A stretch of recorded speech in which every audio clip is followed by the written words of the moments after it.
This conference will now be recorded. Good morning, it's 9:30. I'd like to call the meeting to order. If everyone will please silence your cell phone and stand for the pledge of allegiance. I pledge allegiance to the flag of the United States of America and to the republic for which it stands, one nation, under God, indivisible, with liberty and justice for all.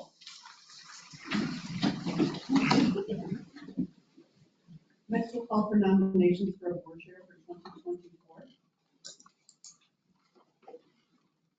I would nominate Ryan Hargan. Second. I think I have to call for other nominations. Are there any other nominations?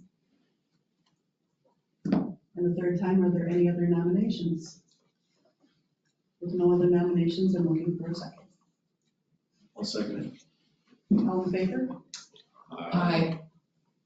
Motion carries unanimously, and I will turn the meeting over to Chair Hargan. Thank you, Ms. Wu. Welcome, everyone. Thank you for your vote and your, for me, I guess, putting your trust in me. We'll move on to the vice chair. Is there a nomination for vice chair? Nominate Commissioner Christopherson. Is there any other nomination for vice chair? Any other nomination for vice chair? Looking for a second? I would second. All those in favor, aye? Aye. Those opposed, same sign. That motion carries. We have a vice chair. Moving on to clerk. Looking for a motion for clerk. Nomination for.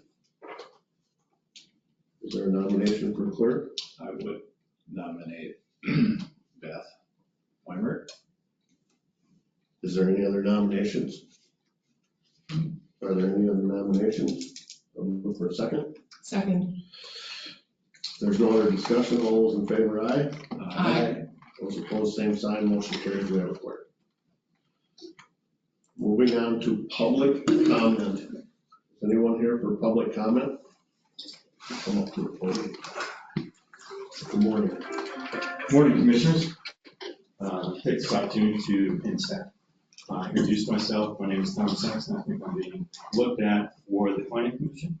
And I just want to say I'm in the audience. If you have any questions when you get to that portion of the vote, I'm more happy to come back up and speak further. Thank you very much. Thank you. Thanks. Anyone else for public comment? Public comment? Moving on to approval of the agenda. Commissioner Krause, do you have anything to add? No, Mr. Chair. Commissioner Walter? No, Mr. Chair. Commissioner Christopherson? No, Mr. Chair. Michael? Well, thank you, sir. Beth? No. Rachel? No, thank you. All right, with that being said, we look for a motion for approval of the agenda. So moved. Is there a second? Second. Motion by Commissioner Walter, second by Commissioner Christopherson. There's no other discussion. All those in favor, aye? Aye. Those opposed, same sign. Motion carried. Moving on to ditch authority for the 2024 Waseca County crop damage rate. Good morning, Chris. Morning, happy new year. Thank you. Well, annually, the Waseca County Drainage Authority sets a payment rate for crop damages in all public drainage systems. The information is compiled and recommended by the ditch viewer group out of Oakley, and it's run through them to be impartial. They have provided you all with a standing crop rate and a non-planted rate as well, meaning if we ask a producer to leave something unplanted for an upcoming project, that we have that option, which is a little bit more economical rather than planting a crop and then just destroying it. So with that being said, I guess the price per acre is down just a little bit from 2023, but that is where the market is trending at the time of their research. I have questions for me.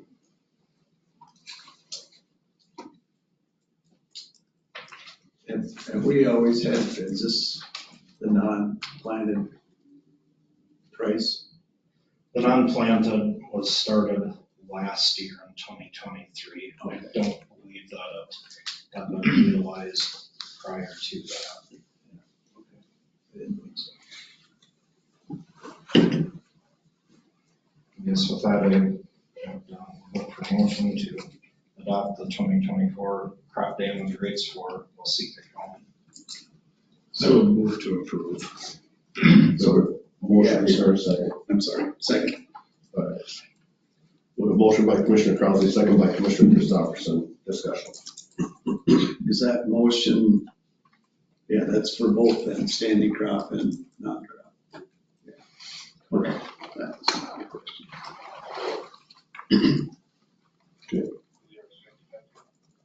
Any other discussion? All right, all those in favor, aye? Aye. Those opposed, same sign, that motion carries. Next is CD 30 branch 3 repair. Yes, on County Ditch 30, Branch 3, we did a inspection of the Branch 3 tile. It has an approximate length of about 1,800 feet, and the beginning and end portion of that tile system are in disrepair. Broken tile, tree roots, a multitude of repairs that were probably done outside of the supervision of the drainage authority. And we intend to replace both the lower and upper sections, leaving the center of the tile system alone. It's in good shape. We sent out bid forms to 4 contractors. We received 3 back, which you all have in front of you. I guess our recommendation is to award the repair to Dale Enterprises for Morristown with a total bid of $20,664.40. All 3 quotes or bids came back close. We have had a chance to visit with everyone who returned a bid to make sure that they had everything included. And pretty straightforward, cut and dry project. So the reason for bringing it before you this morning, it is a bit beneath our threshold of what I'm allowed to spend on a ditch system, but we have done some other repairs to that system along the way here, so we would be above that threshold. That is the reason for bringing this before you. Okay, can we get a motion? I'll move it. Is there a second? I'll second. Motion by Commissioner Walter, second by Commissioner Christopherson, discussion. Ditch committee had a discussion about this, and know that these are needed, necessary repairs. But because on the ditch system as a whole, this would bring us above that level of spending, but it'd be important that we be transparent on it. And lots of confidence with 3 bids coming in so close together within just a couple $1,000. Thanks for going through the process, and let's get her fixed. Is it likely to be fixed here? Ground isn't all froze yet. Yeah, the intent is asking for the quick approval of it, that there may be an opportunity to get this, I want to say fall, but winter. But the understanding is that it will be done before the planting of the 2024 crop, so that we are not paying any crop damages on the project. Thank you for staff for bringing this forward. Any other discussion? All right, we have a motion and a second. All those in favor, aye? And those opposed, same sign. That motion carries. Thanks, Chris. Appreciate it. You guys have a good day. Thank you. Next is approval of county board minutes. See County Board of Commissioner meeting minutes, December 7th. County Board of Commissioner meeting minutes, December 19th. County Board Commissioner budget and levy minutes, December 19th. Look for a motion as a slate. I would move it as a slate.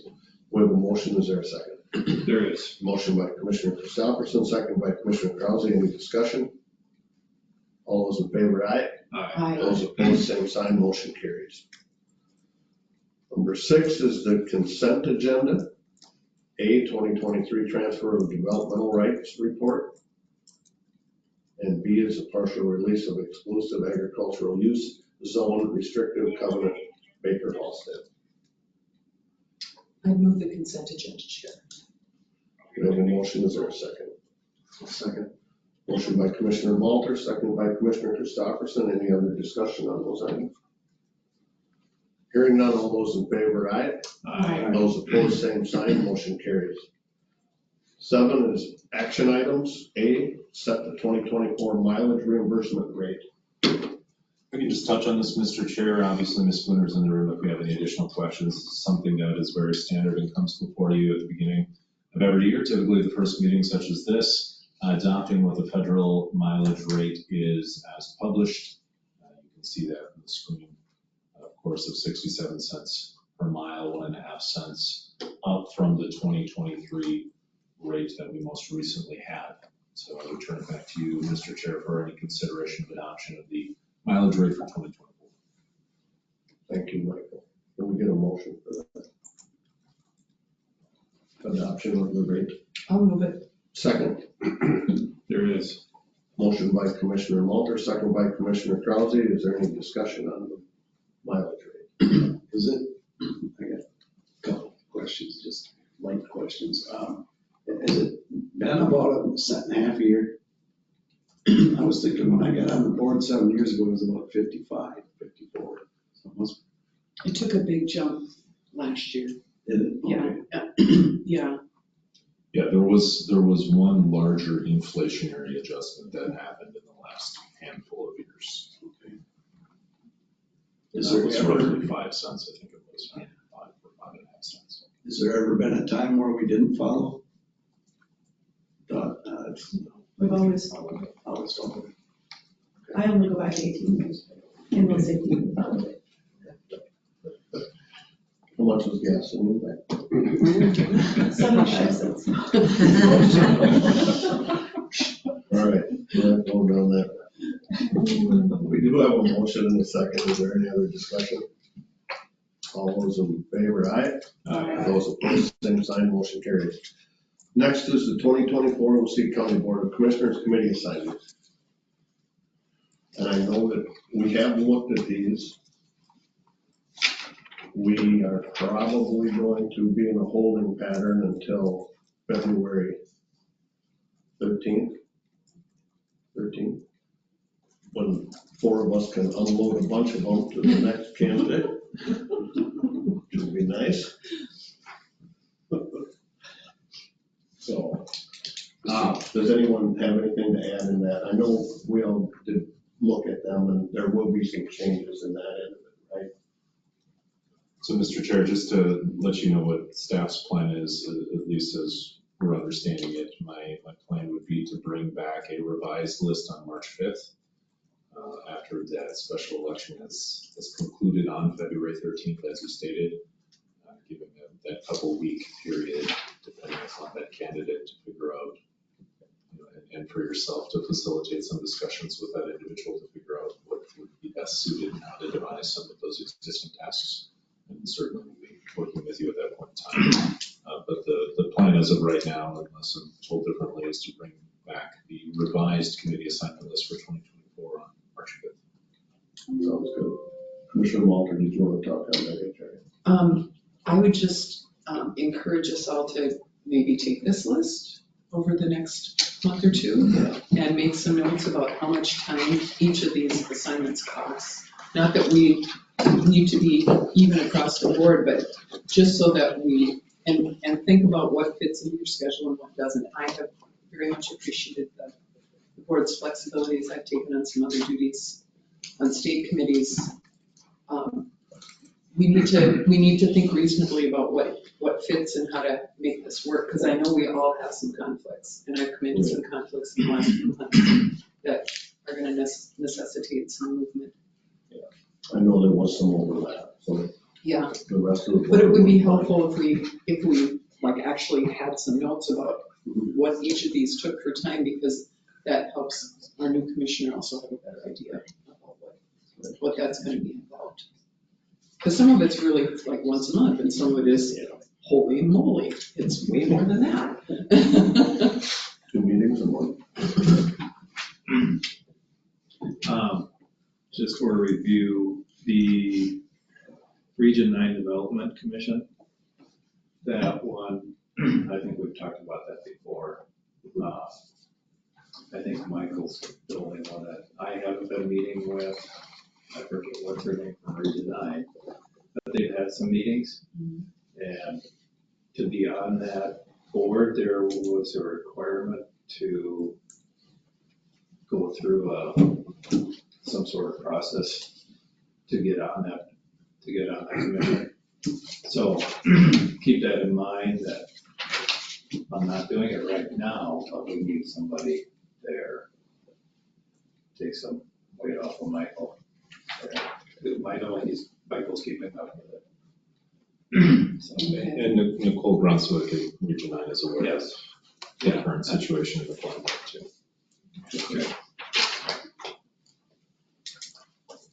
All right, so with that being said, I would look for a motion to adopt what we have for the time being.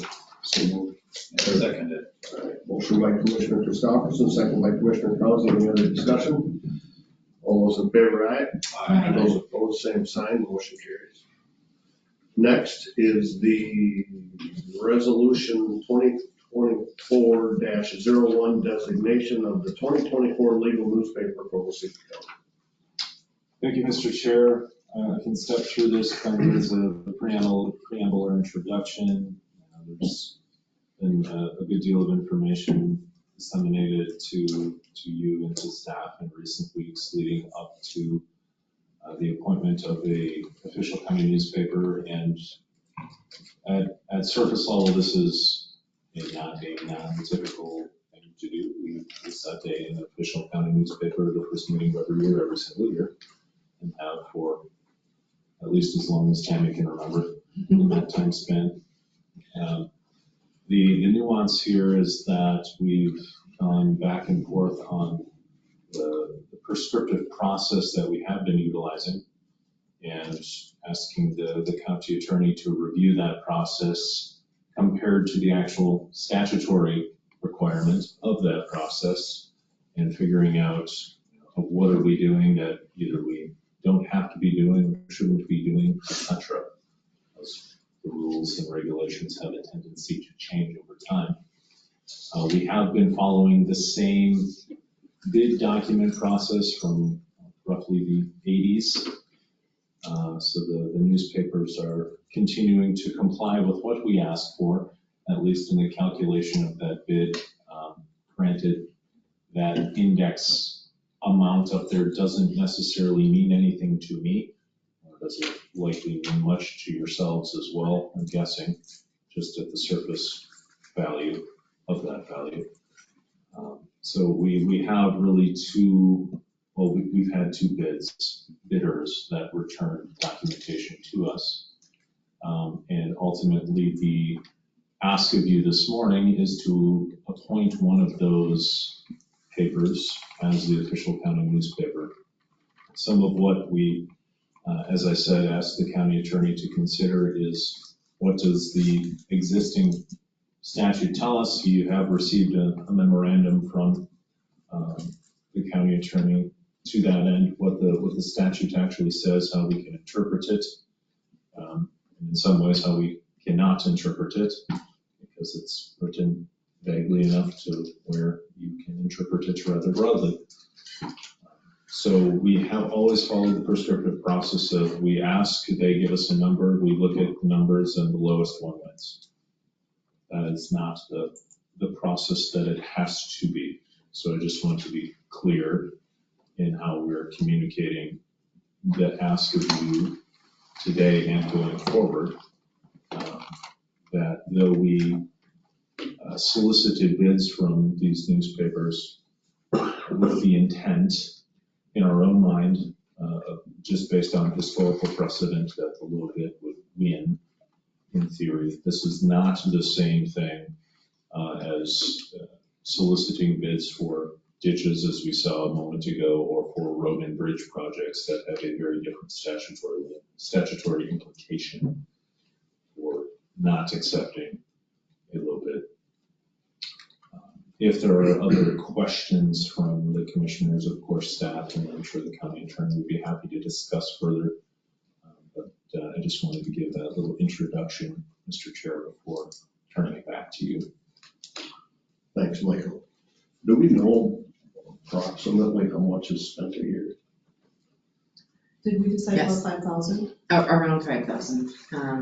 Last year was around 5,000, but all the most recent previous years were under 5,000 of the most recent years. We had a big one, like 10,000, but that was quite a while ago. I think that was maybe 5-6 years ago. And what was the rate last year? So I just, just for some structure, so we know what the rate was spending 5,000, and I understand it won't be the same this year. Okay, so that index last year was 0.08761.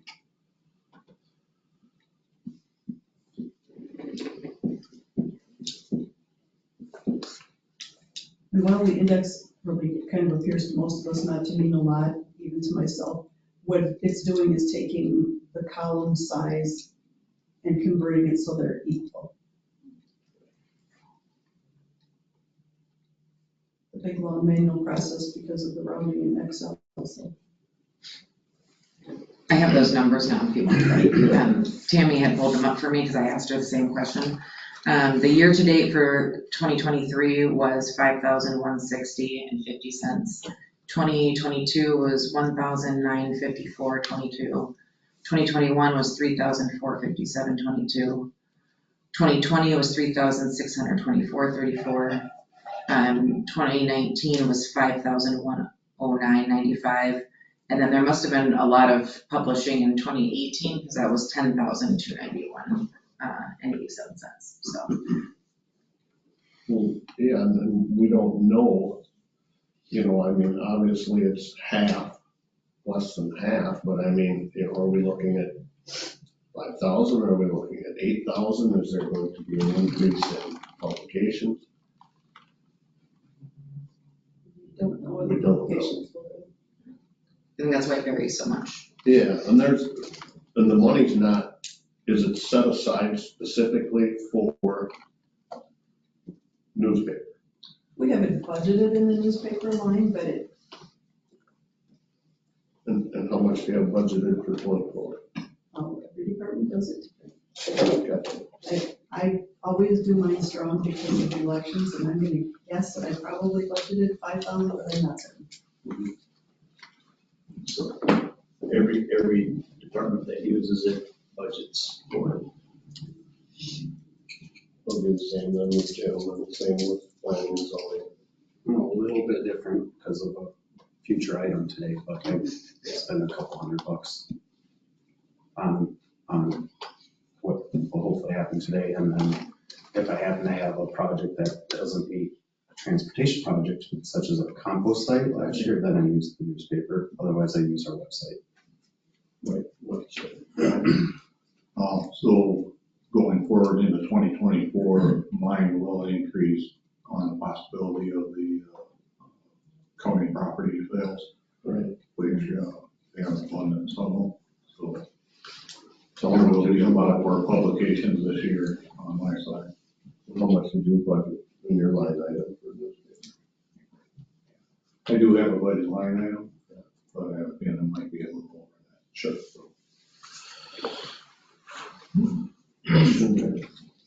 You answered my questions now, so. What would you wish to say? Mr. Chair, can I Yes. rebuttal a little bit, or maybe just add some more information to that? So what we're not seeing in terms of strictly budgetary dialogue, and we can certainly pull those up across the county, from the actual experienced piece of it, what the staff are experiencing, I should say, as we work with these individuals. To give a most recent example, I requested a public notice be published last week that costs about $90 for that size of a general notice to schedule a public hearing that's on the agenda today. So the ability back for that is $90 and change.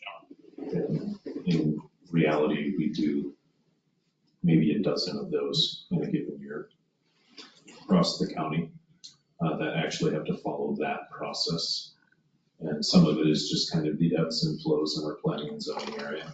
We have to do, permits are being requested, major and minor subdivisions, and really the cost component probably follows our planning and zoning department more than anything because of the planning commission board of adjustment requirements there. Apart from that, across the county, it's an ad hoc basis. It's unplanned. As Brian was mentioning, the potential land sales. We do certain things from a transparency standpoint, but not a requirement standpoint. And I think that's a good practice. We'll continue to do that.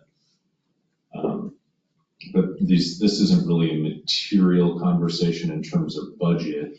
It becomes more of a practical conversation.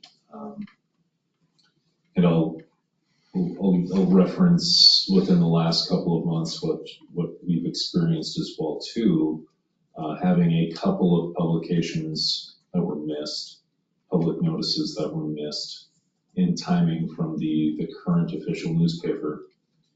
That is where it begins to be more costly and problematic and tends to have more lingering effects on the back end, and not just for us and our staff, but also the other individuals that it affects. And in this instance, I go back to the planning and zoning office as well. Our planning commission meets once a month. If we miss a publication date, and by we, I mean, if the newspaper, the official newspaper misses a publication date, that is a significant implication in time.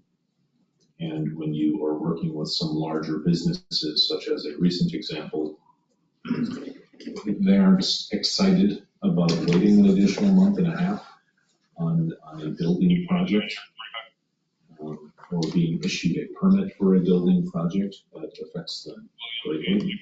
That affects their bid processes greatly. And those are things that just can't happen, frankly. So when we look back over the course of a calendar year and can point at several instances where this occurs, I do have some concerns with that. When we look back over the course of several years and can find even more instances where this has occurred, I would have concerns with that. My problem from a personal standpoint is with the current official newspaper we have. In the 4 years I've been here, I'm, I think, working with about the 7th reporter in that time frame. And it seems a little cheeky, I understand, to say that we effectively, our staff train the reporters. Well, to an extent we do, because it takes a lot of familiarity and understanding to be transplanted into the community and get caught up to speed with what's happening, to understand yourselves and the positions you are and the people you represent, and how all of that should lead to a story that is published and or interpreting the facts of how a story should be published. It does make a difference to have consistency and continuity with the official newspaper that you're working with. And I don't think that that is something we have experienced to the fullest extent that we could have this year. So I'll leave it at that, Mr. Chair. Thank you. Would someone like to designate a paper in a motion? I'm going to move that, that we designate Waseca County Pioneer as our official paper. And is there a second? I'll second that. We have a motion by Commissioner Walter, a second by Commissioner Krause. Is there any other discussion on this? I would say briefly, it concerns me. It's easy to look at bids and say, well, let's take the low bid. It concerns me that the bid is going down from last year. And we have at least some documented instances where we didn't get good service. There's money and there's service involved here. And because we are statutorily required to have transparency, if we can't get things published as they should be published, then that transparency goes out the window and we are at risk of not meeting statutory requirements. And so despite the fact that it may or may not cost us more, we don't know, depending on what we publish, I feel like it's time to try something different here and see how it goes. And we need good service on this. We need good service on this. Thank you, Commissioner Walter. Any other discussion? We do have a motion and a second. All those in favor, aye? Aye. Those opposed, same sign. Motion carries for the Waseca County Planning. Next is to consider membership to the Planning Commission. I should probably talk through this one, Mr. Chair, sorry. This is a unique instance. I don't know that we've ever had two individuals for one position ever, which is great. You know, that's, it's a unique problem, but it's still a problem, obviously. I believe you have all individually received packets that Mr. Benson and Mr. Sexton have filled out an application form giving some insight to themselves and their own experience and how it may apply to this particular position.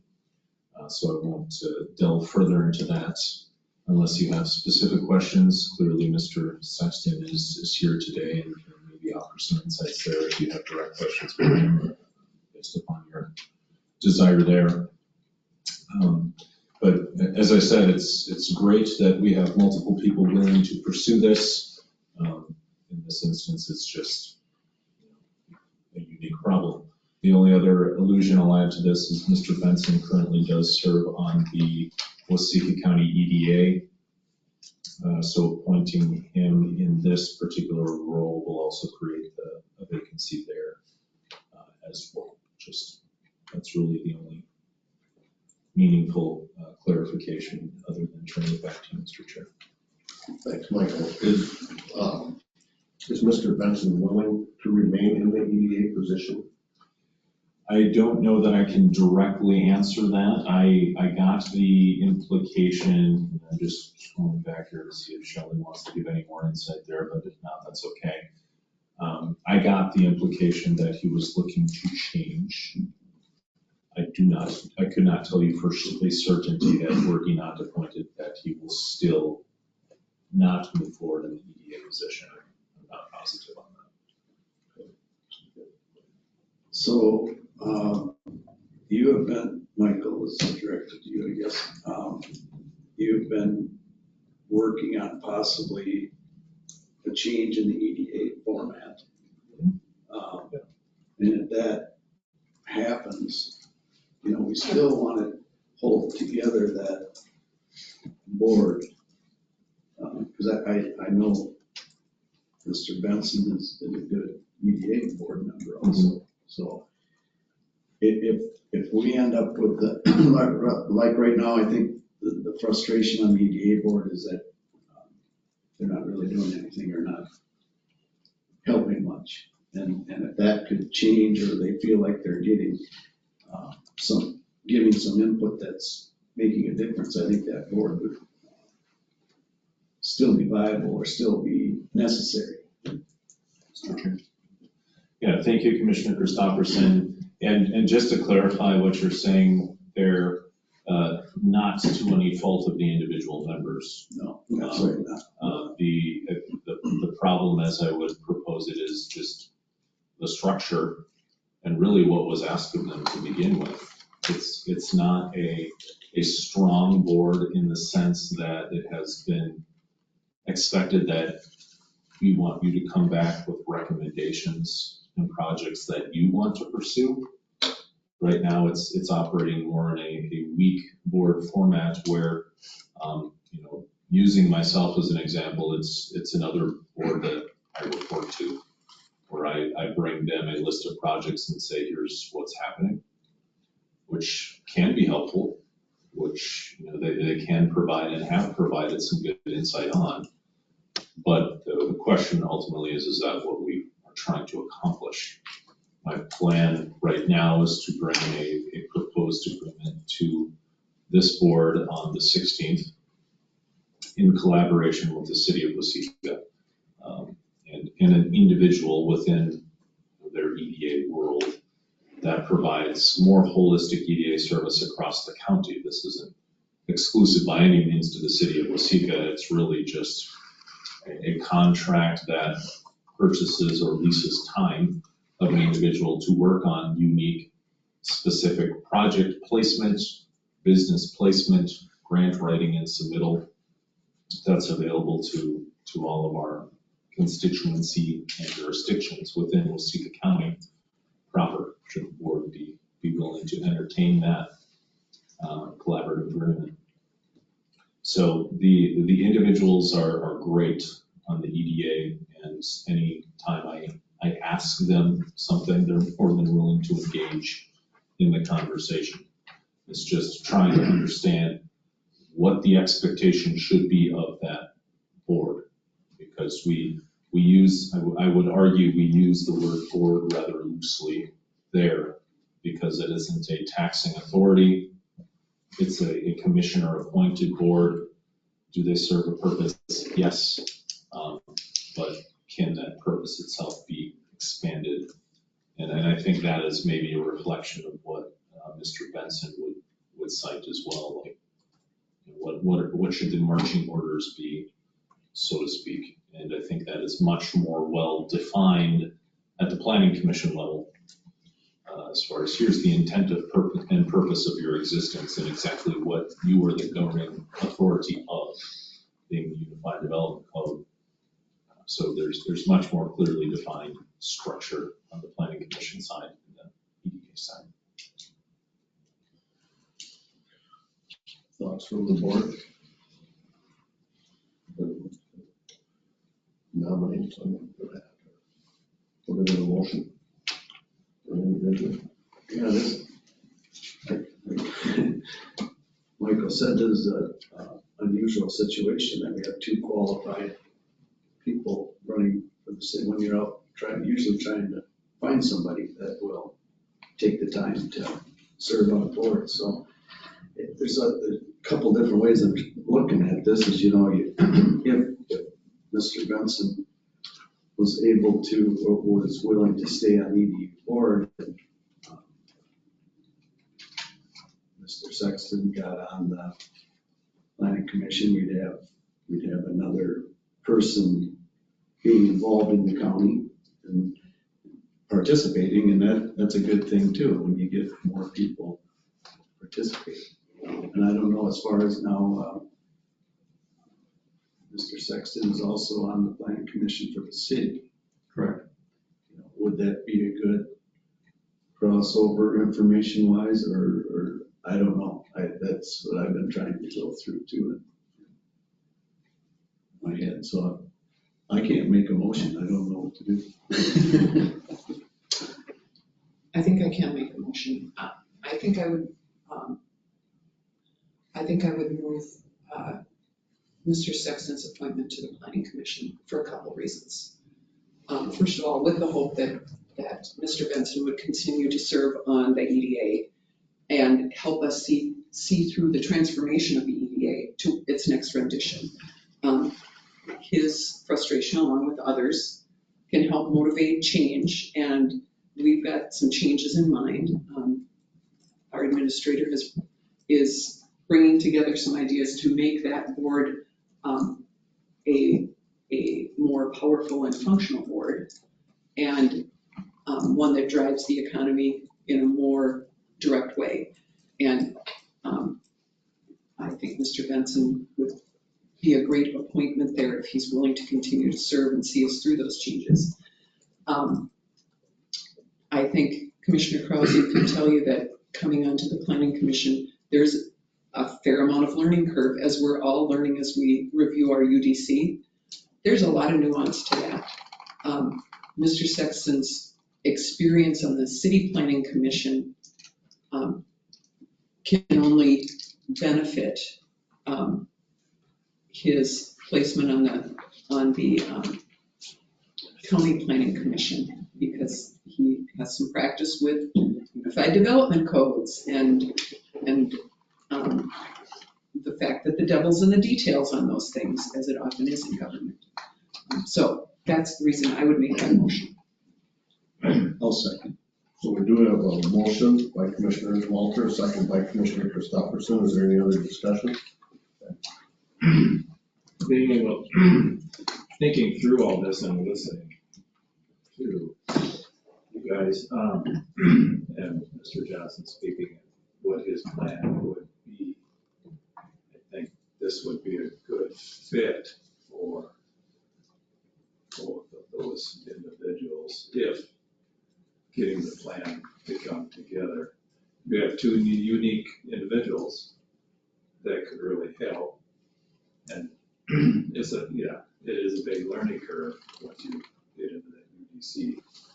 The more experience we have there, I think it could be a really good thing. So I would agree with the conversation.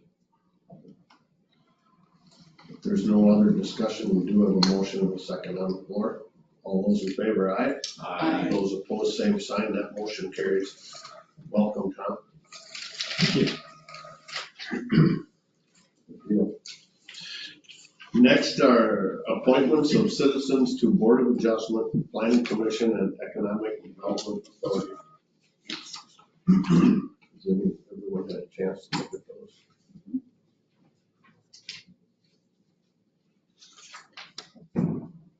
Any thoughts on that, or can we get a motion on the floor?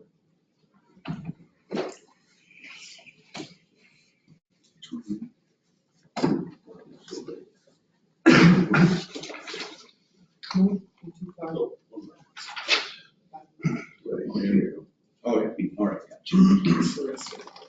Yeah.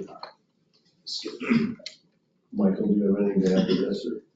Not unless there's particular questions, Mr. Chair and myself, or Charlie can try to allude some more if you do.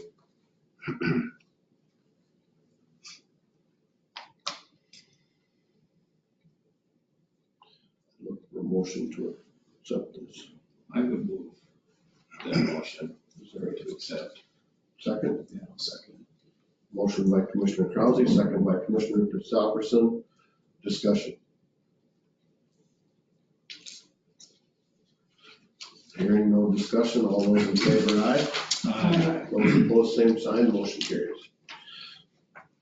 Next is Resolution 2024-02, designation of the Waseca County website as the 2024 official publication for transportation projects. Nice work. Is that the one? Good work. Right on. Yep, just a couple housekeeping items, annual housekeeping items for me today.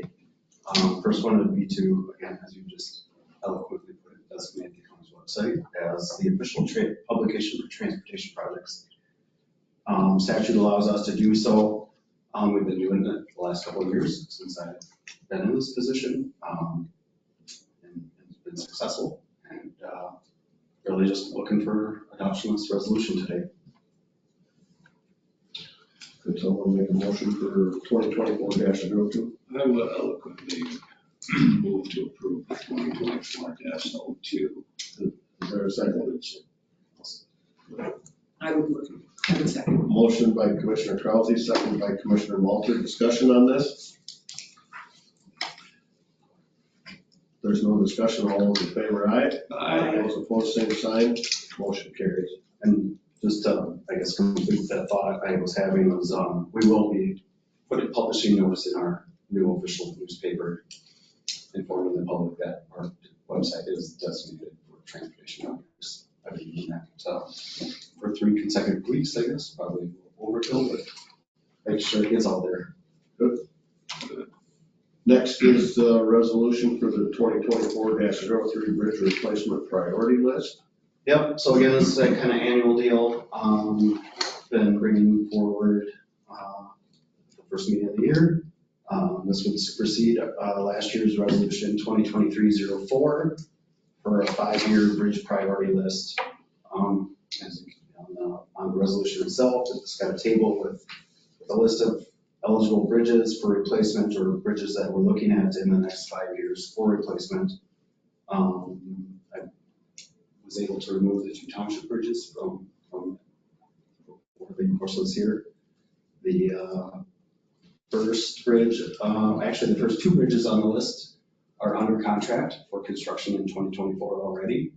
The third one down, 7005, is being advertised as we speak, with a bid opening next Thursday. So that'll come on the 16th for a contract award. And then the next 3, 88497, 7603, and 7604 are already in preliminary design. Hydraulic analysis has been completed and new structure recommendations have been made. So we'll be working on those as we get at them. And then 81509 and 7059 are also assigned design service proposals with Waseca recently. Those are both expected to be span bridges, so something we can't do in-house as far as design goes. And then 7059, the federal funds shown there are not yet awarded, but it is District 7's top candidate for federal GROWS money in 2027. So if everything goes well at the annual County Engineers Conference in January here up at Cragen's, that should be funding awarded to that and covered. So that will be excellent news going forward. So yeah, just looking for adoption of this resolution today. And we have a motion. I would move approval of resolution 2024-03. Is there a second? There is. Motion by Commissioner Christopherson, second by Commissioner Krause. Any discussion? Go ahead. Jim, you're gonna, for the 3, the top 3 will be done this year. Correct. So you're gonna have to reroute traffic. Absolutely. Detour plans are in place. Detour plans. Any gravels? No. No. 7597 is a little, well, that one isn't. I'm trying to remember the detour off the top of my head, but it's probably Highway 13. And then, or just find an alternate path, which public may take gravel. The 2 bridges on County Road 3 will have paved detour roads. And one will start early in the spring, 81506, and then Mill and Overlake, South 33, from 4 to 9, and that'll act as the detour for Bridge 7005's replacement. So we'll get that road in good shape to be a detour route, and then that will also serve as a detour route when we rehab County Road 3 to concrete pavement next year or 2. I was just concerned with any extra traffic on those gravel roads. Yeah, we'll post detours on paved roads, but there may be some public will always find the shortest way. Perfect. So I've had a couple of, with Commissioner Krause's questions on 33, South 33 in that Mill and Overlay. Are we better off to run on that road through the detour and then Mill and Overlay? I don't think so. She's in pretty tough shape on the edges. And I think we can, there's enough time between spring and when that bridge will start to get the job done. And it'll be attention. So by Mill and Overlaying it, it'll be upgraded to 10 ton. Yeah, we're gonna add some structure to it. Okay, so it'll be a stronger Because road. it's got nice wide shoulders, so it'll walk in profile improvement. Okay, I think that, the concern is, well, then you detour it, you break it up, but if we make it a stronger road. Yeah, it'll be fine. And then my other question was, I know you've been working hard on these bridges. Once we get, does the list get even longer when we go beyond 5 years? I mean, is there? Well, I think Are there we will always catching be up? some bridges we're looking at, but I think this tackling these will get us in really good shape. I think, right now, we don't have any township bridges that are eligible for replacement, and that's a great thing for townships. And, as we continue to do bridge safety inspections, there's always gonna be one or two more that trickle into our view of future replacement need, but this right now really does take on most of them, if not all of them. Good. I'd just like to say thanks to you and to your entire staff, because we knew we were behind in some of this, and it is encouraging to see us putting the resources behind where we need to put them so that the roads are good, so that our bridges are safe, and so that we're kind of caught up. We don't like to be too far behind, and so this is a very good thing. Thank you. Thank you. All right, if there's no other discussion, we do have a motion and a second on the floor. All those in favor, aye? Aye. Those opposed, same sign. That motion carries. Thank you. Next up is request to schedule public hearing for the 2024 county fee schedule. Thank you, Mr. Chair. As you just stated already, I don't know the rest of that, but that's okay. We get the point. Looking to schedule a public hearing for January 16th as statutorily required through 73.41. As you can see there on the screen, each year we must hold a public hearing should we propose to make any changes. And I see on here, fortunately, I did change this on the newspaper one itself, but this says fiscal year 2022 still on this one that I had uploaded to the website. Obviously, we're talking about fiscal year 2024 at this point in time. But this is something we do every single year, as well as we get input from staff and make changes and recommended changes to the countywide fee schedule. So we'll bring that back to you for the 16th. You'll have a red line document in your packet for the 16th as well too, so you can see what any of those requested changes are for the next fiscal year, or current fiscal year now. And that's all I'm requesting of you today, just to schedule that public hearing as statutorily required on the 16th of January. Thanks, Michael. Do we need a motion on that? To do that? Yes. I'd move it. Is there a second? There is. Motion by Commissioner Walter, second by Commissioner Krause. Is there any discussion on it? Hearing none, all those in favor, aye? Aye. Those opposed, same sign. Motion carries. Resolution 2024-04 for personnel leave policies. Good morning. So I bring forward two policies to you today. One is an existing policy of leave of absence. There's some updates with accommodations for lactation support within that policy.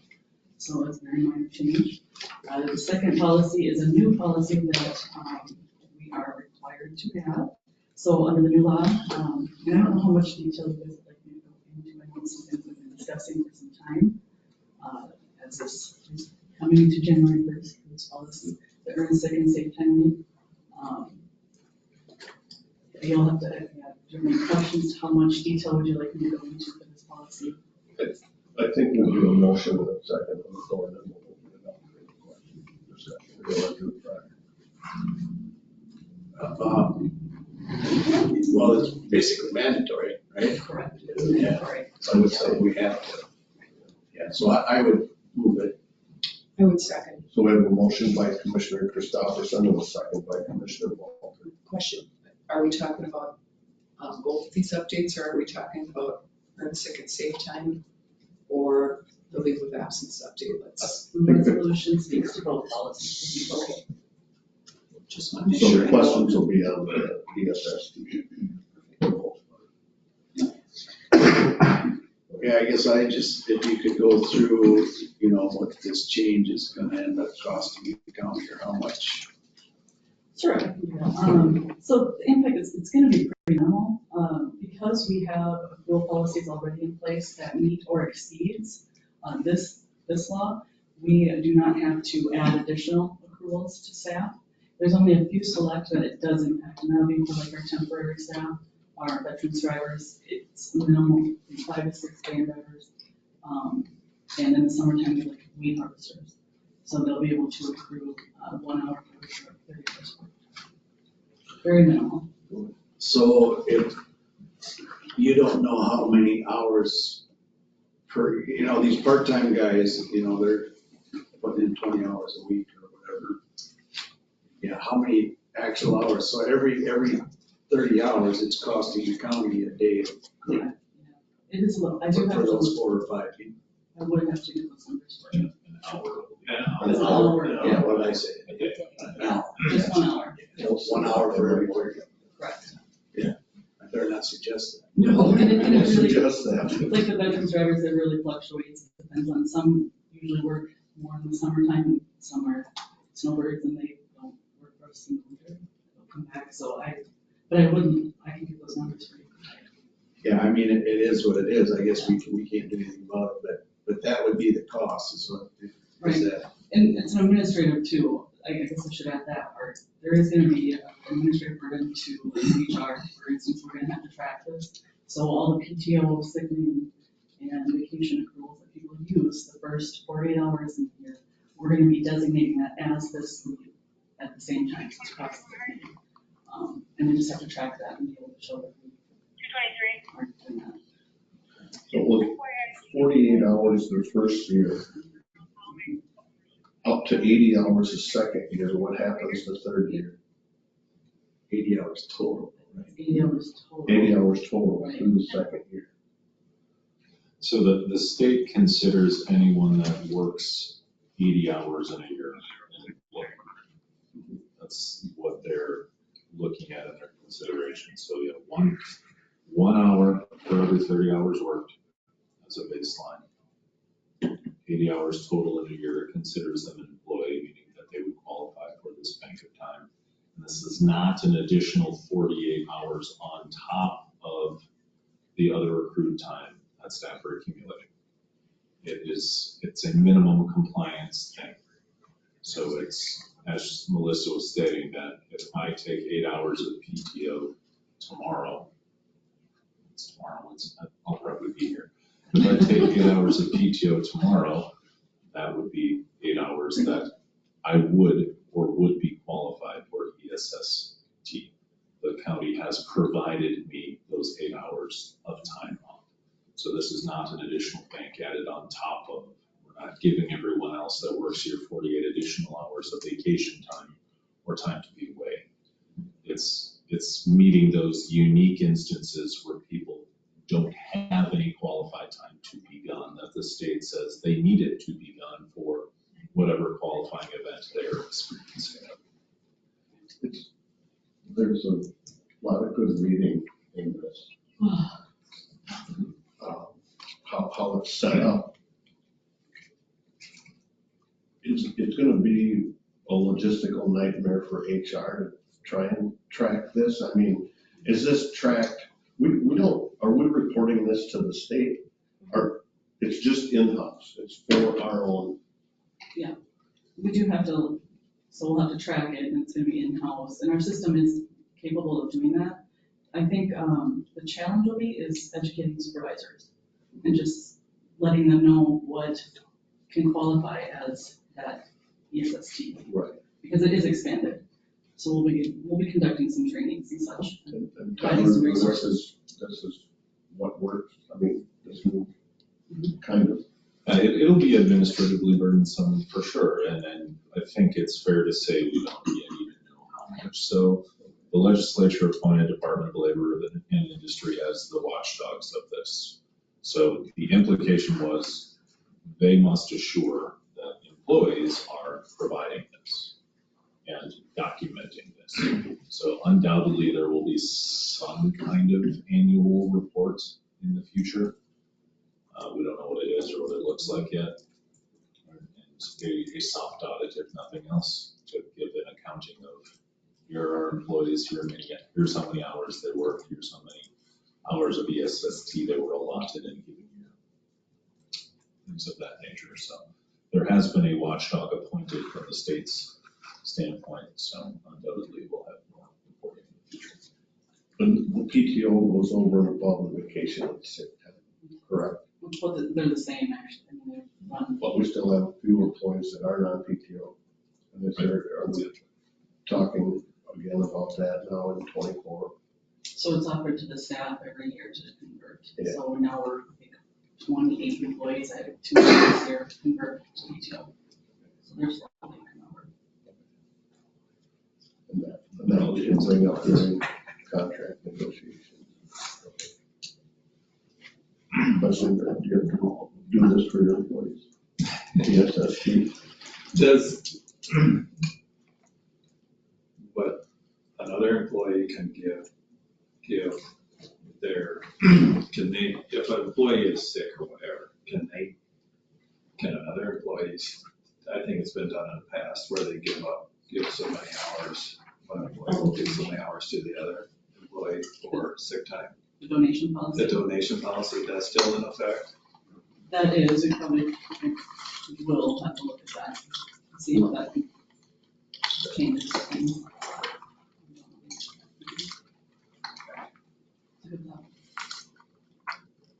And in any of those instances, those come back to the board for approval as well. Right. And it's very, very infrequent, but again, there's no, even in that instances, there's no additional hours being gifted or generated. It's employees donating their own free time.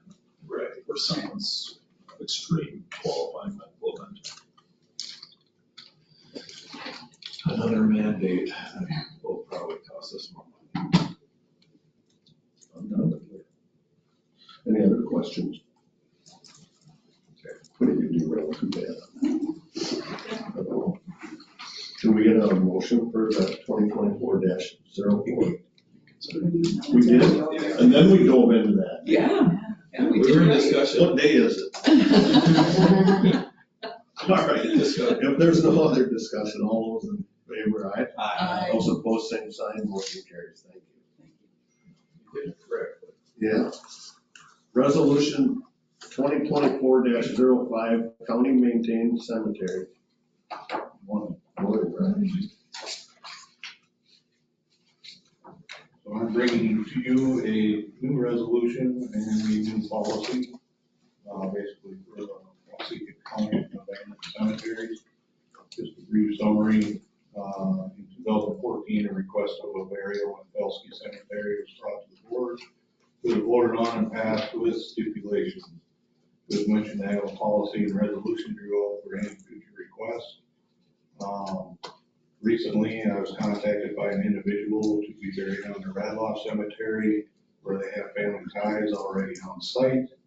Since the request, I looked into the policy and resolution and none has been adopted as of yet. So I'm working with admin and HR, a new policy number 6006 and resolution number 2024-05 have been written up for the board's approval and signature.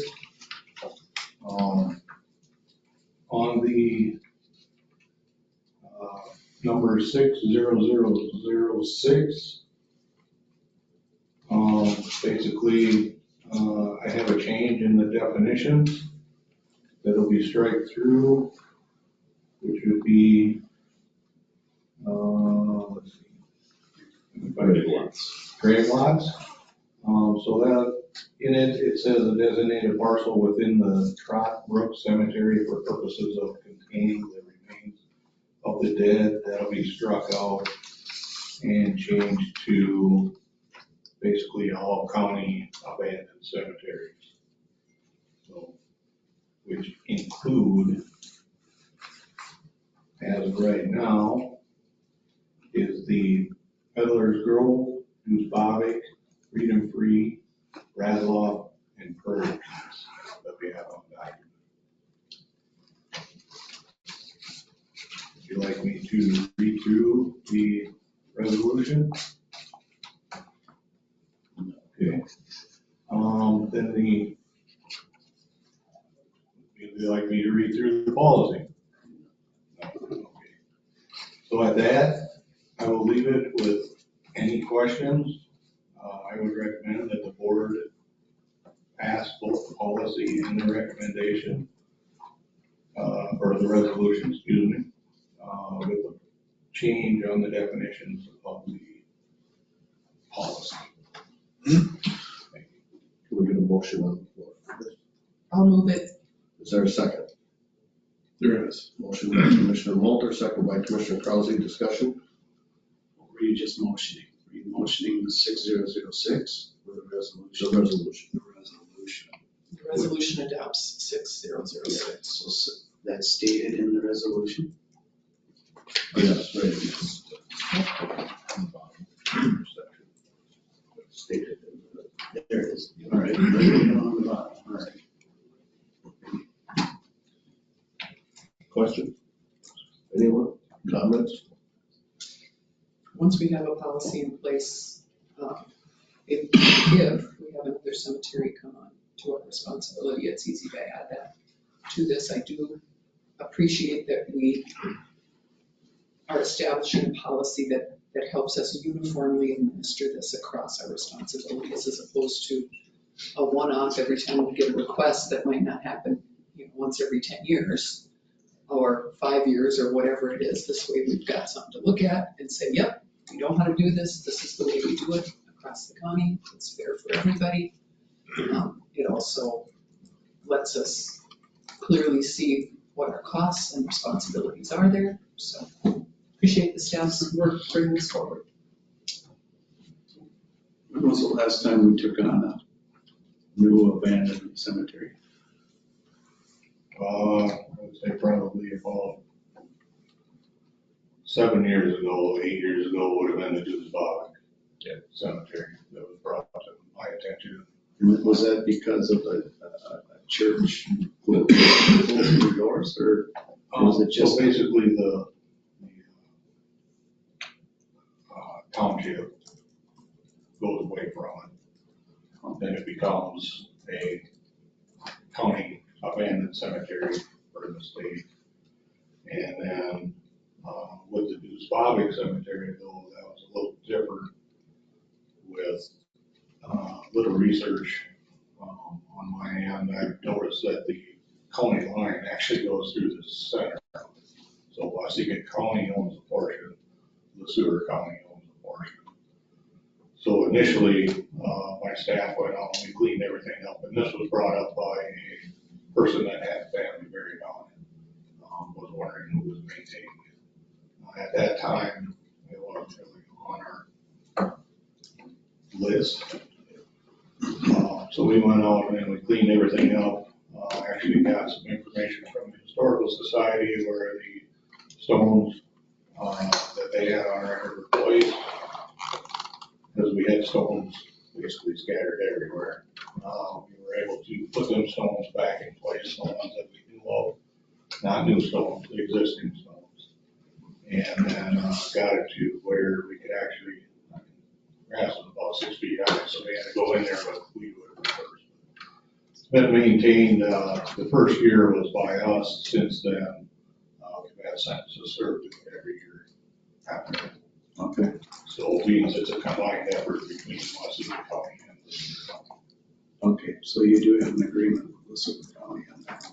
Or just sentences served. Yeah, so I suppose there's really no cost to it. Right. So it's them doing really no cost to the county since that point.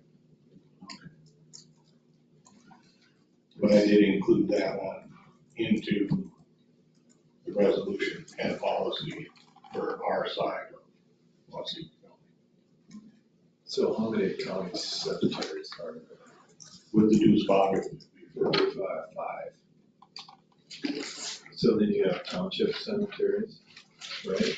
You have public cemeteries, private ones, churches. And cemetery associations. So you can't have a privately owned cemetery that's less than 10 acres. That's the cutoff. So most of these that end up going through this abandonment procedure, I should start with the other ones. The ones that are larger pay into what's called a permanent care improvement fund.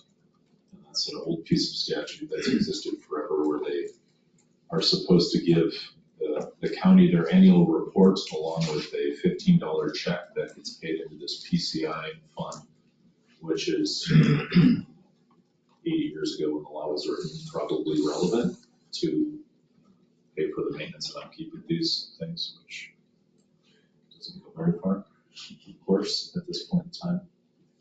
But that's not the ones we're talking about in this. That would be the larger privately owned cemetery associations. Often these are a result of a church. The township does have the ability to take ownership of these. It defaults to the county, but we can convey them to the township. There's just not a lot of motivation for the township to want to take these on because it's just a cost. They're not getting anything other than the cost to upkeep it. So and understandably so, more than happy to let the county manage it on their behalf. So this policy is not containing a specific fee structure. This is effectively the public service aspect of it and giving kind of a pathway to it, as Commissioner Mulcher was saying, that gives us some consistency. I think we've had now 3 requests in the last 4 years. So we work very closely with the Historical Society. Brian's chatted with them to get, as best we can, any documentation and mapping that they have on a historical basis for these abandoned cemeteries, so that we can do our due diligence as best can be done with any disturbance of remains that may be there that we're unaware of. Any other questions? Hearing none, all those in favor, aye? Aye. Those opposed, same sign, motion carries. Thanks, Brian. Next is the administration update. Cool. Thank you, Mr. Chair. Wrapped up a year. It's always good news. I appreciate the board's efforts throughout the project process. I know that's a long, many-hour given process culminating in just a couple of weeks ago with the public meeting that occurred. So thank you for the insights and inputs that I often throw at you unannounced at a moment's notice. And I will promise to commit to do more of this next year as well. So just for your information there. But I think the 0.5% levy increase is a really great effort, and I applaud the efforts that you've made there and continue to make over the last several years, and that downward trend of continuing to provide more services for less dollars on the general public. So thank you for the input there. Still amidst a couple of building updates, you'll likely have noticed the ongoing construction in the main foyer at the courthouse. We walked through there recently. So between that and the break room and then the stairs in the annex portion of the courthouse, these are our last 3, other than some paint, our last 3 remaining things to get cleaned up this month.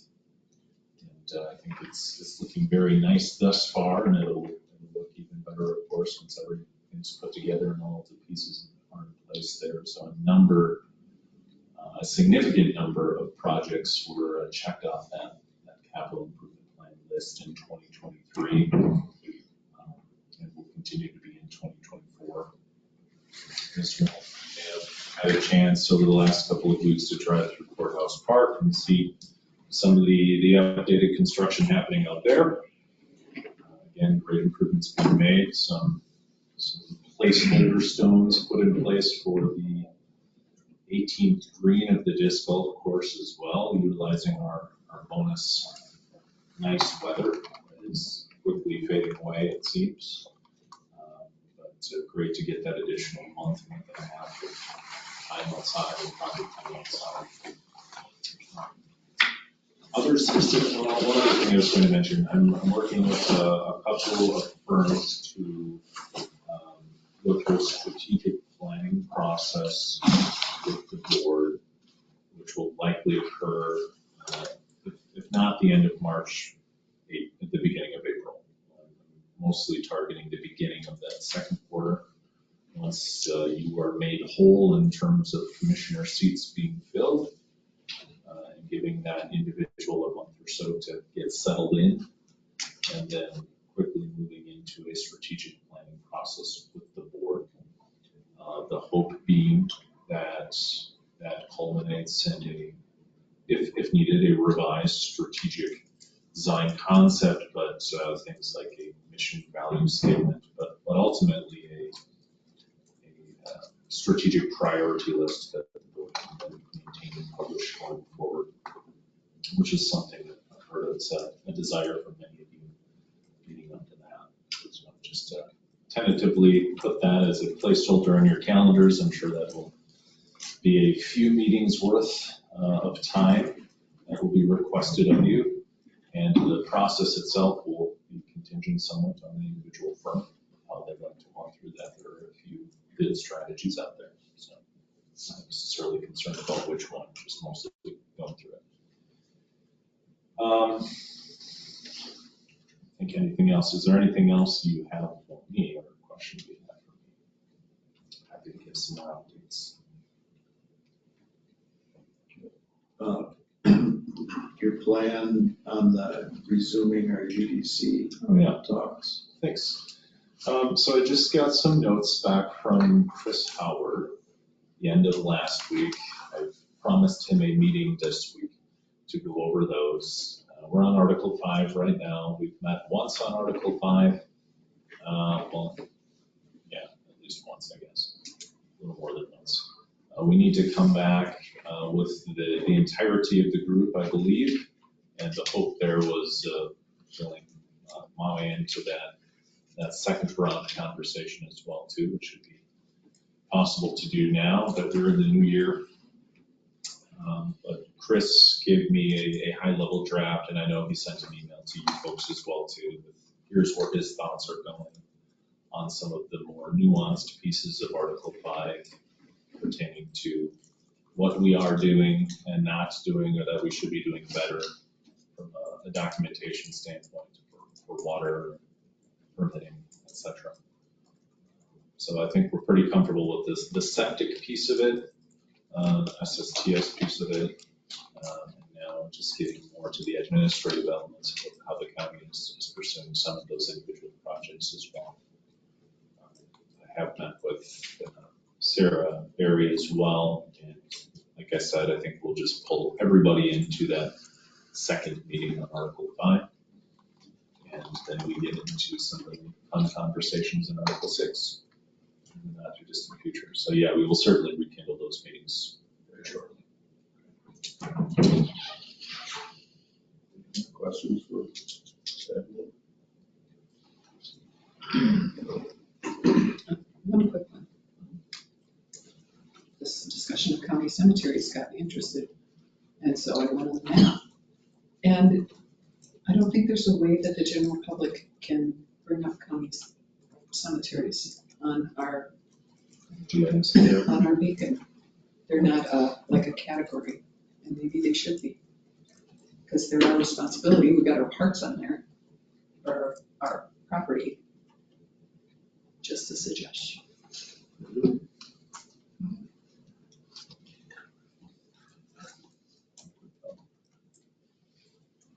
Anything else? All right, moving low to point human resources and announcements. I don't have any formal documents for you this meeting, but just quick update. I know just the last 2 weeks with holidays, recruiting slows down a little bit, but we'll pick back up going forward. Just because recruiting still doesn't mean we're slowed down, so just getting all of our year-end stuff processed and done. So it's just been a lot of office busy with the last couple of weeks.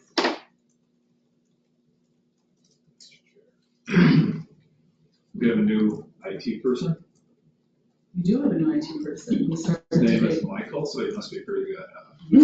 Yes. That's a good start. So I think we're doing staff introductions the 16th, right? Yeah, so we'll catch up with our staff introductions if there's been any new hires in essentially December and the first half of January. On the 16th, those will come to you folks then.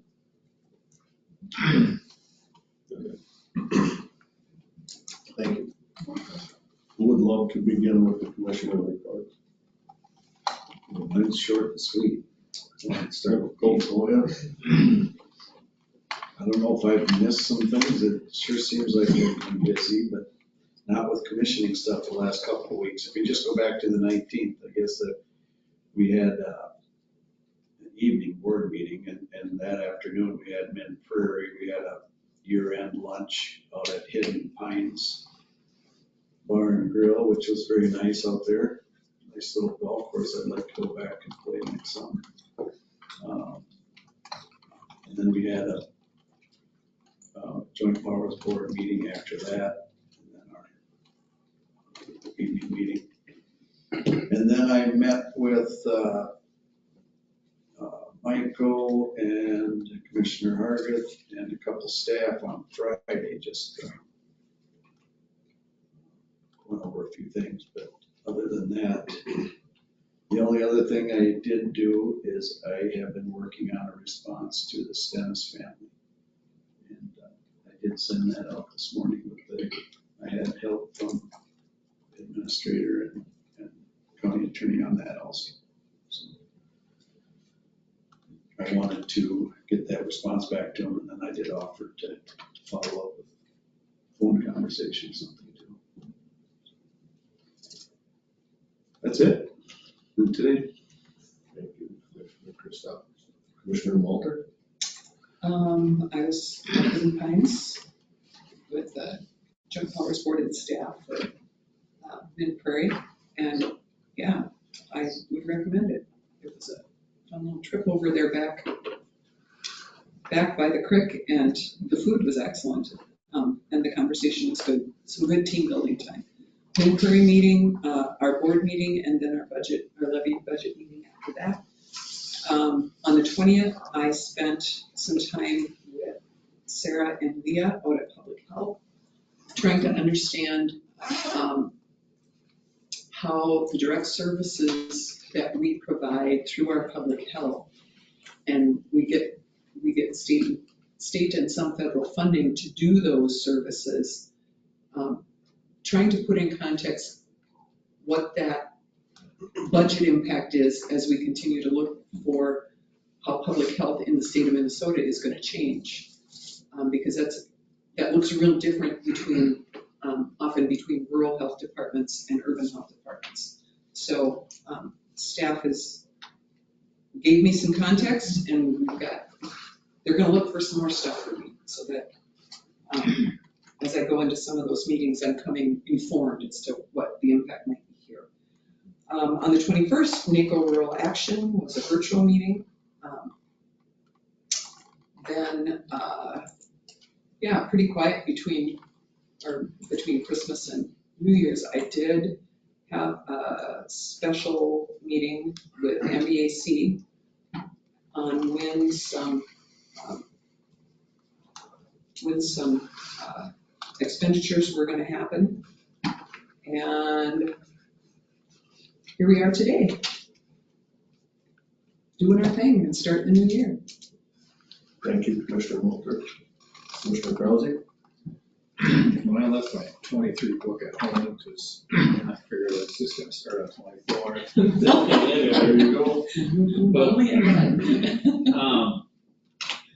I do have some thoughts that I would, going forward into this next year.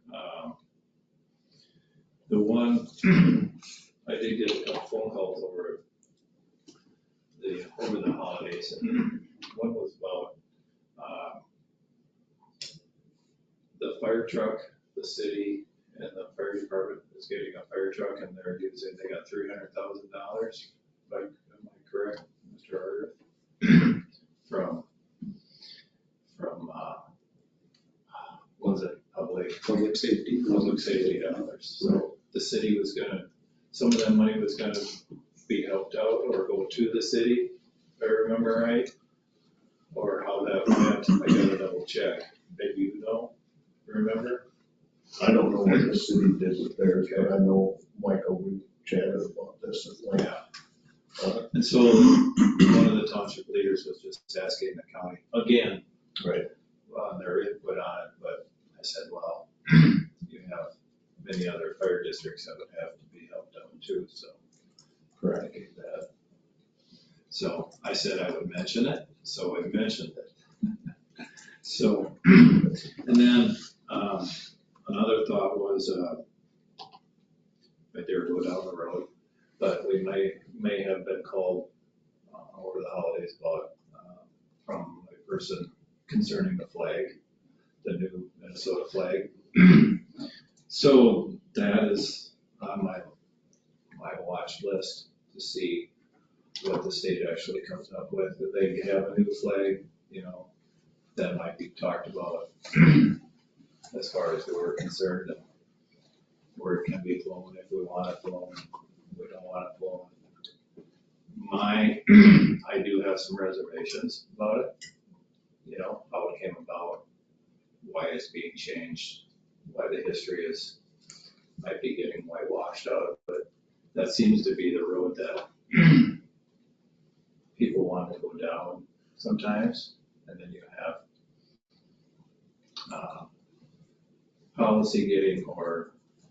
policy legislators being pushed to us that, you know, that maybe we don't accept out here in rural Minnesota.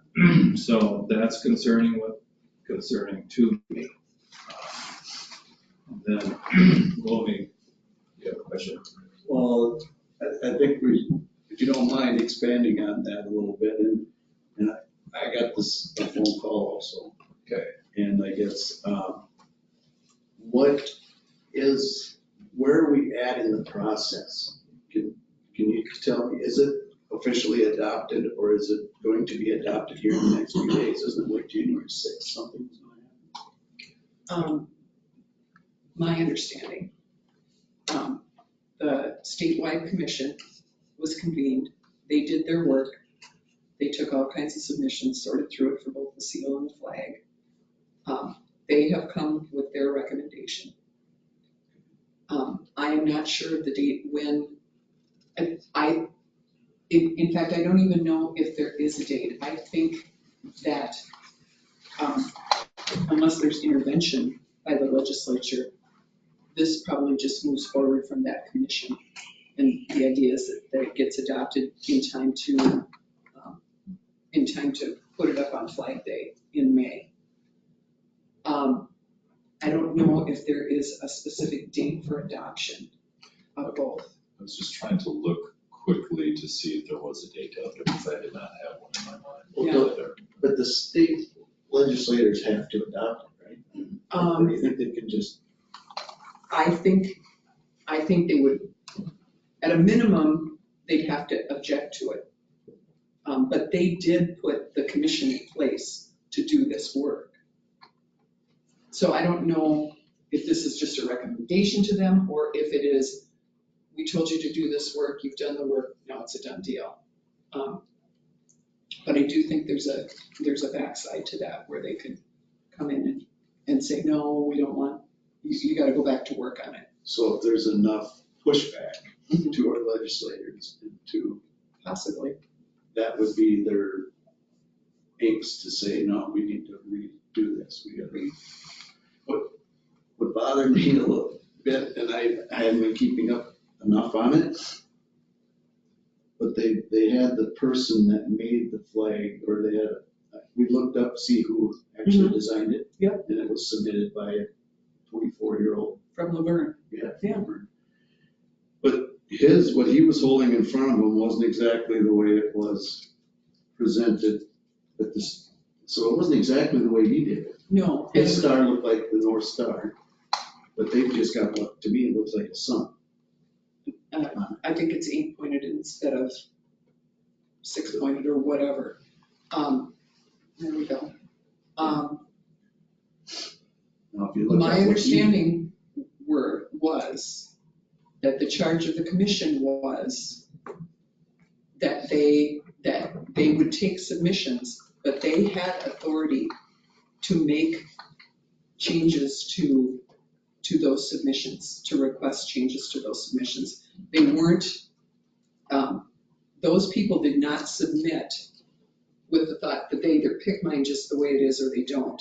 they submitted with the understanding that the commission might ask for changes to their design. So this wasn't like, okay, this is what you put in and now we changed it and you didn't know this could happen. That's my understanding. Is there a reason why they want to change it in the first place? A number of them, yes. Mhm. Yeah. They had, one of them was it was, felt it was too busy. The other one was it had something to do with the guy in the plow and the Native American on there. And all the words on it. I mean, if you look at a typical flag, even the United States flag, which is very busy compared to many, it's only shapes and colors. It's not words, it's not other designs. The idea is that you can tell what it is from a long way away. Those are some of the flag rules that I learned from Sheldon Cooper on. We've all watched that episode, haven't we? Come on. Okay, now we're Popular culture building. can inform us. I don't know if you're in distress or not. Yes, I'll take it. So, Mr. Chair, just let me, if you don't mind, just give high-level insight. In 2023, the legislature created the State Athletics Redesign Commission, comprised of 13 voting members, including representatives of the state's tribal and other communities of color. There were 4 non-voting members, 2 state senators, and 2 state representatives. Of those 4, 2 are Republican, 2 are DFLers that provided feedback through the process. However, they did not have a final say in the approval. Tuesday, December 19th, the state flag was approved by a vote of 11 to 1. 1 voting member wasn't in attendance, and the lone nay vote came from an individual in the Council on Minnesotans of African Heritage. Bringing us to the new flag design itself too, as we looked at a moment ago, there was some pushback, questioning of the Secretary of State's office, wondering if this is something that can go to a public vote. The Secretary of State, Steve Simon, per this article on KTTC, who is a voting member on that commission, said such a vote would be unconstitutional because Minnesota law does not allow for statewide initiatives or referenda. At least that was his office's tentative conclusion at the time. So what does that mean? Ultimately, state lawmakers would have to have enough votes to veto the flag itself. Otherwise, it would become a done deal or effective on May 11th, 2024, which is the date of Minnesota's statehood. So December 19th, that subcommittee that was appointed in May of 2023 adopted a new design. And if there is no other interference up until May 11th, that design would be adopted. So it doesn't say on there who the absent member was. So according to, I mean, when you think 11 to 2, pretty overwhelming, and they had a diversified, if they had Native American representation, they must have had pretty well agreement. The one dissenting vote was from an African American group. Right, and their meetings are recorded.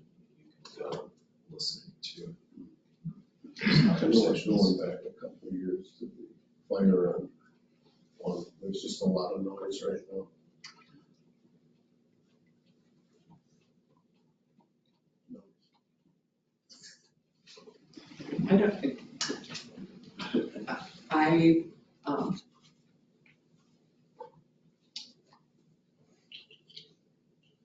Everybody can have their personal opinion about the new state flag. There was a process in place. There was people on that commission that anybody could have contacted along the way to say, this is what I want, this is what I think. And even now, folks who have concerns about this can contact their legislators, because their state legislators actually have the ability to do something about this. As a county board, other than any influence we have with our state legislators, we have no influence in this. It's outside our lane. It's not our responsibility. And I personally don't feel strongly that this went off the track, that it didn't follow the process that was laid out and that everybody could have had input in. And I think I've got other things that probably need my attention more than this. Like all kinds of things right here for our residents. I found it just a good information to get out, so, yeah. And just to clarify, there were no legislators on this committee. So as Commissioner Walter said, that next step would be contacting legislators who will have to either by omission ratify and not doing anything, or intervene to, the design itself. Sorry, that's a little small. All of the individual voting members were appointed in the 2023 legislative session to this specific redesign committee. Can you scroll down to see who the non-voting members were?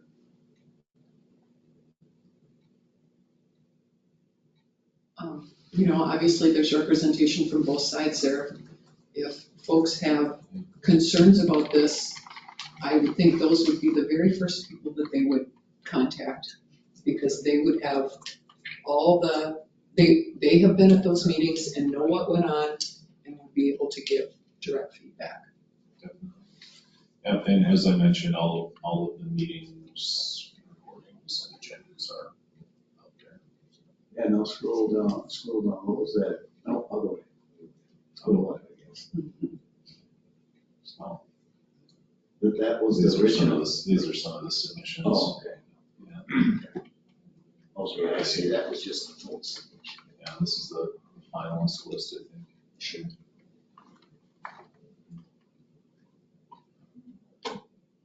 So it's up through exactly what the process has been to date.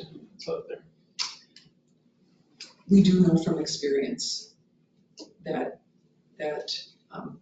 often folks have angst over these processes that are public processes when they're all done. When there's a chance, if you feel strongly about this, there was months to get in on these discussions. Rather than sit back and wait until somebody has worked hard and long for a lot of hours and then complain about the result. All right, it's the final meeting of the fish meeting, right? Absolutely. It's like, why weren't you here at the landowner meeting? Oh my gosh. It just makes it way more expensive and way more difficult. If you know what Commissioner Nelson used to say, you're either at the table or you're lunch. Show up during the talk or be quiet and put up with what you get, because when you come in late in the process, it costs a lot of people a lot of money. You got anything else to add? No, I'm gonna stop right there. I do have a list, but I'm gonna stop there. Just keep it hot. We're gonna need it. Grab the lid for that can. Tuesday, the 19th, we had the evening meeting for the budget setting. And I think that rolls all the way to Friday, the 29th, when I went to Michael's office and met with the sheriff and the county attorney. That was like, yeah, something went wrong. Left the phone off. No. That's all I have for those 2 weeks. End of those reports. Did you have something at the bottom of this list, Mike? Sure did. Right there. Yes. Yeah, and Mr. Chair, if you're all wrapped up with your reports, I just recommend a brief recess before the board, so the board can transition into the closed session. Sounds good. Thank you. You don't need a motion, you just need a motion to come out.